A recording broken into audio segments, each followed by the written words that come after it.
Et si on s'intéressait encore à l'insécurité au Cameroun, cette fois, la presse a relayé comment une dizaine de personnes ont été enlevées à l'est du Cameroun. Ceux qui revendiquent ces enlèvements de planteurs et agriculteurs qui vaquaient à leurs travaux champêtres font savoir qu'ils font partie des ex-rebelles, c'est le cas. D'autre part, on apprend qu'ils ont pour objectif de voir le régime de Yaoundé libérer leur chef, Abdoulaye Miskin, détenu à la Direction générale de la recherche extérieure depuis un an à Yaoundé. Et Guirandi Bara, où est-il? Depuis tout ce temps, le messager s'interroge et veut savoir pourquoi le ministre de la Communication est si muet. Depuis 2 semaines que ces informations font le tour de la presse du Cameroun et même ailleurs. Le journal s'interroge et veut savoir pourquoi le régime de Yaoundé n'arrive toujours pas à se prononcer sur le cas Guirandi Bara. La nouvelle expression qui a même annoncé que celui qui est présenté comme le putschiste de 1984 a réagi est aussi curieuse de savoir comment sa page Facebook a été piratée. Et quid donc de Aboubakar Shekau, le chef de file de Boko Haram, aurait-il finalement été tué entre l'armée camerounaise, celle du Nigeria et le gouvernement du Nigeria qui demande l'information sur la mort d'Aboubakar Shekau? Qu'en est-il exactement? Est-il véritablement décédé ou est-ce le scénario de 2013? La question reste posée. Nous allons également nous intéresser au courant de cette édition de Droit de réponse au football. Paul Biya qui vient de créer l'Académie nationale de football, la NAFOOT qui va se charger entre autres de la documentation mais aussi de pouvoir former des footballeurs. Que faut-il donc attendre de cette académie qui était pourtant annoncée depuis 2010? Tentative de réponse tout au long de cette émission. Madame, bonjour, merci et bienvenue à Droit de réponse. C'est ce programme qui se propose de disséquer l'actualité telle que vue par la presse afin de susciter le débat. Ici, comme tous les dimanches d'ailleurs, des acteurs de la société civile, des journalistes, des hommes politiques se relaient pour tenter d'apporter un peu plus d'explications sur ce que la presse a cru voir tout au long de la semaine qui s'achève. Mais avant de vous présenter nos invités pour ce dimanche, d'abord un retour dans les kiosques pour savoir comment la presse a évoqué toutes ces actualités. Flavien Dongo, bonjour. Bonjour Sandrine, bonjour à tous les téléspectateurs. Merci d'être là ce dimanche. Beaucoup d'insécurité et de sport au menu, un peu comme on est habitué ces derniers temps sur Droit de réponse. Alors, que dit la presse ? Et oui, la presse fait un focus, bien entendu, sur l'insécurité qui sévit au Cameroun, notamment dans la partie septentrionale et même aussi à l'est du Cameroun. Donc, parlant bien entendu de l'insécurité dans la région de l'est du Cameroun, le messager du lundi 22 septembre 2014 faisait annoncer déjà l'enlèvement d'une centaine de Camerounais à l'est, selon le journal. La bande armée d'Abdoulaye Miskin disait revendiquer la libération des leurs pris donc en otage par les éléments de l'armée camerounaise. Et parmi donc les otages retenus par le Cameroun, un chef rebelle, la bande d'Abdoulaye Miskin, a dû donner 72 heures au Cameroun pour la libération de leurs frères, faute de quoi des descentes punitives devraient donc se multiplier. Et bien entendu, la nouvelle expression du même lundi 22 septembre 2014 nous apprend que ce sont plutôt 10 Camerounais qui ont été enlevés par des éléments centrafricains, par des rebelles centrafricains, pardon.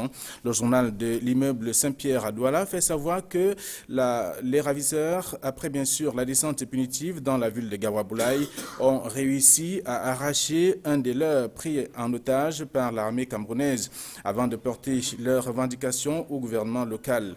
Le même journal précise que la compagnie d'infanterie motorisée de Gawaboulaye a même été attaquée par des rebelles qui restent campés sur leurs revendications tant que leurs frères ne sont pas libérés. Une action qui ne semble pas satisfaire le collectif des chefs traditionnels de cette partie du pays, notamment de la région de l'Est Cameroun, à Gawaboulaye, où en proie donc à la violence. La nouvelle expression souligne que ces derniers ont également annoncé au sous-préfet de Gawaboulaye leur détermination à en découdre avec bien sûr les rebelles centrafricains qui sèment le désordre dans cette localité.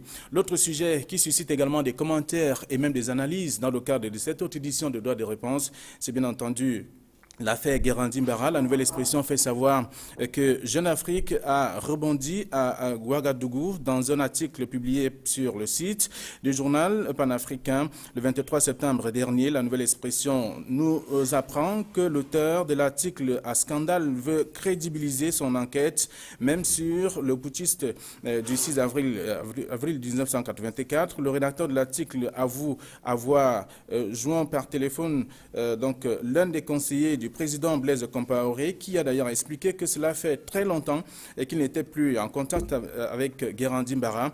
C'est donc à travers l'article de Jeune Afrique qu'ils apprennent toutes ces nouvelles sur la situation de l'ennemi juré du pouvoir de Yaoundé, ajoute le chef d'État particulier de Blaise Compaoré. Le messager s'intéresse également à cette affaire et relève que le silence du gouvernement trouble l'opinion. Pour le journal, Guérandi Mbara a disparu des rayons radar. Il n'est visible nulle part, ni à Ouagadougou, ni en France, ni ailleurs. Qu'est-il devenu, qu'est-il arrivé donc à celui-là et qui a bénéficié avec d'autres de la loi d'amnistie de 1990, des questions qui semblent ne pas encore trouver des réponses. Le messager se demande aussi si Issa Chirouma Bakary a perdu sa langue sur cette question. Un silence du gouvernement qui agace d'ailleurs Maurice Kamto, titre la nouvelle expression. Le journal nous apprend que Boko Haram, Guérandi et Maître Arissou sont des sujets qui ont été analysés par le président du MRC.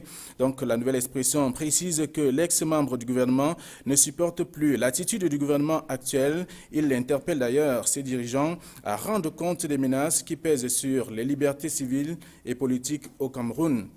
Et puisqu'il s'agit bien sûr des questions d'insécurité, la nouvelle d'ailleurs, le journal La Nouvelle se demande si Bolloré est capable de déstabiliser le pays dans lequel il trouve bien sûr son compte et par ricochet trahit Paul Biya. En tout cas, s'il y a une chose qui peut encore mettre en place ou tout au moins ensemble les Camerounais, c'est bien sûr le football. Sandrine, comme vous le constatez, le quotidien, le jour, tente donc de nous expliquer comment le Cameroun a réussi à obtenir l'organisation de la Coupe d'Afrique des Nations de 2019. Pour le jour, si le dossier technique du Cameroun a été bâclé, par conséquent n'a pas pu convaincre, ce sont bien sûr d'autres raisons qui ont aidé le pays de Roger Mila à décrocher l'organisation de ce tournoi de football. Le rédacteur de l'article fait savoir que 3 facteurs ont pu aider le Cameroun. D'ailleurs, le premier, c'est bien sûr le désistement des pays concurrents comme la RD Congo et le retrait définitif de la Libye, etc. Le second facteur, pédigré, dont jouit le pays de Roger Mila sur la scène footballistique mondiale, et ce, en dépit bien sûr les prestations chaotiques des Lions indomptables ces dernières années. Et pour trouver bien sûr la cause déterminante de ce succès, il faut interroger l'irrésistible entre-gens du puissant président de la CAF, la Confédération africaine de football, le Camerounais Issa Hayatou, qui s'était juré d'offrir ce cadeau à son pays avant bien sûr de quitter les rênes de la Confédération africaine de football. Toujours en sport, la nouvelle expression, tout comme plusieurs journaux, ont relayé l'annonce de la création de l'Académie nationale du football. La nouvelle expression souligne que Paul Biya tient une promesse vieille de 4 ans. Le 10 février 2010, donc Paul Biya avait fait cette annonce et depuis lors, rien n'a été fait. Le rédacteur de l'article revient ou tout au moins relève que Paul Biya vient donc de faire du réchauffé. Point final pour la revue, bien sûr, des sujets qui sont à l'ordre du jour de cette autre édition de Droits des réponses. Merci Flavien Ndongo. Beaucoup de choses à dire évidemment sur la sécurité et le sport. C'est bien cela? Notamment. Très bien. Merci à vous. On se retrouve dimanche prochain avec d'autres thématiques à aborder bien évidemment dans le cadre de cette émission de débat. Je vous propose donc de faire à présent plus en connaissance avec nos invités, ceux qui ont accepté de partager ce moment avec nous. Elie Smith, bonjour. Bonjour Sandrine. Merci d'avoir accepté cette invitation. Vous êtes journaliste.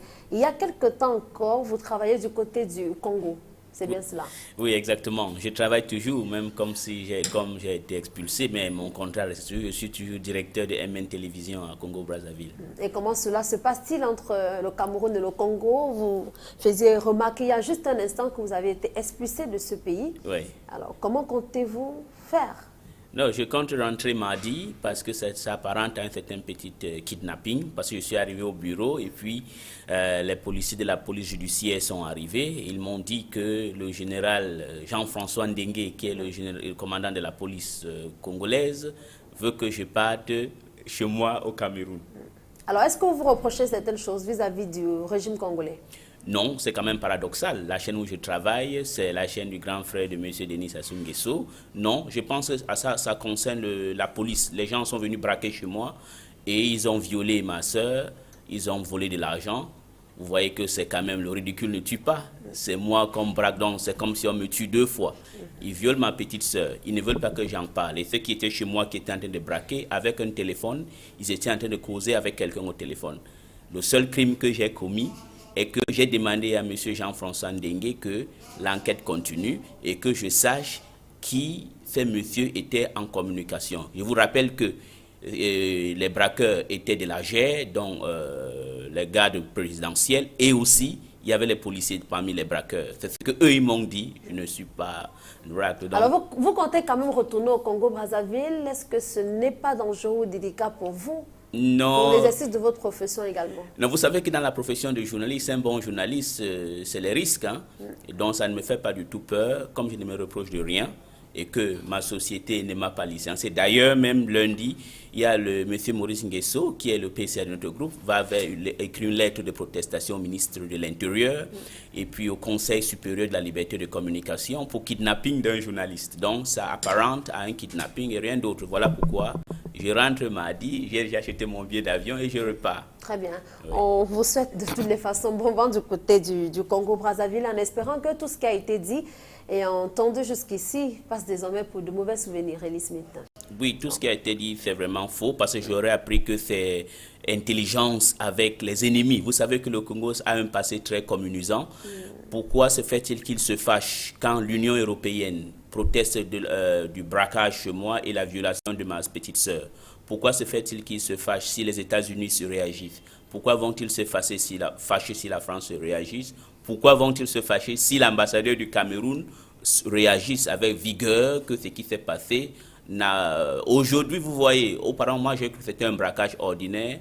Voyez-vous que les faits montrent que ce n'était pas un braquage. Donc, ce que je demande toujours à la police congolaise et à la justice congolaise est que, qu'on me cherche les personnes avec lesquelles les braqueurs présumés étaient au téléphone avec, et que ceux qui ont violé ma petite sœur, j'aurais même appris que ces braqueurs, je ne sais pas si c'est vrai, ont été libérés, mais je veux croire que ce n'est pas faux.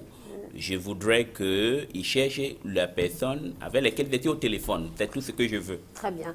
Merci à vous, Ellie Smith. De toutes les façons, vous êtes au Cameroun et nous allons parler ensemble de l'actualité qui nous concerne, nous, au Cameroun. Merci à vous d'être là. Merci également à Maître Emmanuel Pensi. Vous êtes avocat au barreau du Cameroun, bien connu sur la place de Douala. Bonjour. Bonjour Sandrine et bonjour aux téléspectateurs de STV. Vous êtes bien sur Equinox. De Equinox Télévision, excusez-moi. Très bien. On peut bien vous comprendre. Alors, vous arrivez sur notre plateau lorsque, quand même, dans le barreau du Cameroun, ça bouge un peu avec des avocats qui ont quand même fait l'objet des sanctions, qui ont été punis, disons-le comme ça, par la justice camerounaise. 25 ans de prison pour Maître Lydia Nianiyoum. Quel commentaire? Le premier commentaire, d'abord, c'est à l'égard de notre ami qui vient du Congo-Brazzaville. C'est un pays où j'ai beaucoup d'attaches et je connais Maurice Sassou Nguesso, que nous on appelle le grand Maurice. Exactement. Je crois que c'est comme ça qu'on l'appelle, qui est le frère aîné du président de la République, qui est très attaché, il a des liens très forts avec le président. Il a d'ailleurs été dans le pétrole dans le temps, peut-être qu'il y est toujours. Oui, oui. Et c'est quelqu'un avec qui j'ai un certain nombre de liens. Donc je regrette ce qui s'est passé en ce qui vous concerne, mais je crois que on va tout faire au niveau de la présidence et ailleurs de pouvoir y faire. Je dois rappeler que mon ex-épouse est ministre au Congo-Brazzaville et actuellement, et qu'elle a été directeur du cabinet civil du président de la République, Lissouba. Bon, donc c'est un pays que je connais très très bien. Bon, maintenant revenons à ce qui se passe au Cameroun. Vous savez, Yann Eyoum, c'est une avocate que je connais très très bien. Et qui est marié à un Français, qui était directeur financier à l'époque du SCB,